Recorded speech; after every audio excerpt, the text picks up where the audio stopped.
हाँ, देखिए आप लोग, हम लोग लेसन नंबर 17 पढ़ने जा रहे थे और पेज नंबर है 45।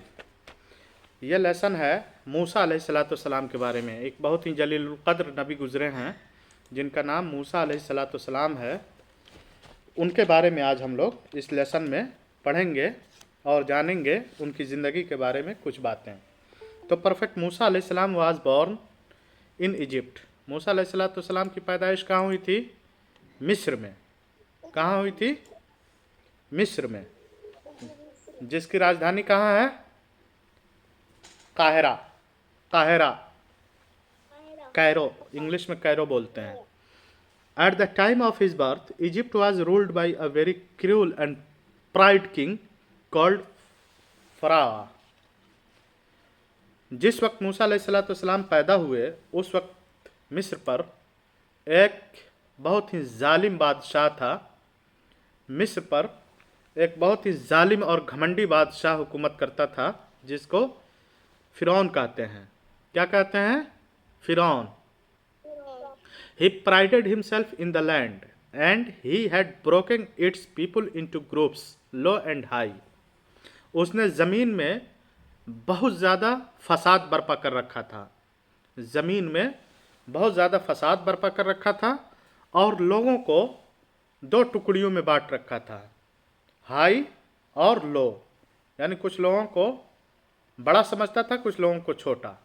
तो दो कैटेगरी बना रखा था, एक बड़े लोगों की और दूसरे छोटे लोगों की। One of this groups were the Israelites. उन्हीं ग्रुप में से, यानी छोटे ग्रुप में से एक इसराइली थे। The king considered them very low. बादशाह इन्हें बहुत हकीर समझता था। But Pharaoh was afraid of this group. लेकिन फिरौन इस ग्रुप से, इस जमात से डरता था। इस जमात से क्या करता था? डरता था। ठीक है। The Israelites were very hard working. इसराइली बहुत ज़्यादा काम करने वाले, बहुत मेहनती थे। They increased in number rapidly. वो मतलब उनकी तादाद बढ़ती चली जा रही थी। The king treated them very cruelly. बादशाह उनके साथ बहुत ही जालिमाना सलूक करता था। The Pharaoh however was afraid that Israelites might begin to disobey him and thus become a powerful threat to him. फिरौन जिस कदर उनसे खौफ खाता था कि ये लोग, कौन लोग?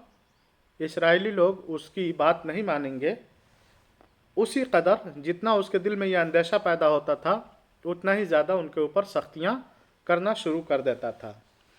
There sons there for he slave and kept alive their daughters. इसी वजह से उनके लड़कों को वो ज़िंदा कत्ल कर देता था और उनकी बेटियों को ज़िंदा रखता था। बट अल्लाह's plan was to protect them. लेकिन अल्लाह रब्बुल इज़्ज़त ने इरादा किया कि उनकी हिफाजत फरमाएगा। व्हेन मूसा was born the Egyptians nurse held orders to kill Israelites baby son. जब मूसा अलैहिस्सलाम पैदा हुए उस वक्त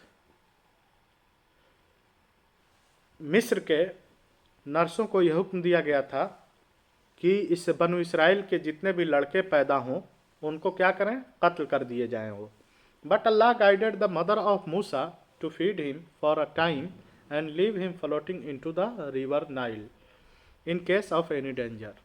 लेकिन अल्लाह रब्बुल इज़्ज़त ने मूसा अलैहिस्सलाम की वालदा के दिल में ये बात डाली कि वह उन्हें कुछ दिनों तक दूध पिलाएं और जब कोई अंदेशा हो या डर हो तो दरियाए नील में उन्हें बहता हुआ छोड़ दें, दरियाए नील में उन्हें डाल दें।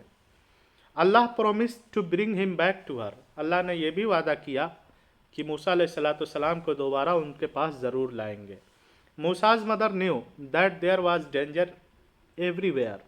मूसा अलैहिस्सलाम की अम्मी को मालूम था कि हर तरफ ख़तरा ही ख़तरा है। The people of Pharaoh might come to know about her son. फिरौन के लोगों को जब मालूम चलता उनके बेटे के बारे में तो ज़रूर आते She at last, fearing for his life, put Musa into a basket and floated him on the river Nile. चुनांचे मूसा अलैहिस्सलाम को उनकी वालदा ने एक बक्स में, एक संदूक में बंद किया और दरियाए नील में बहता हुआ उनको डाल दिया।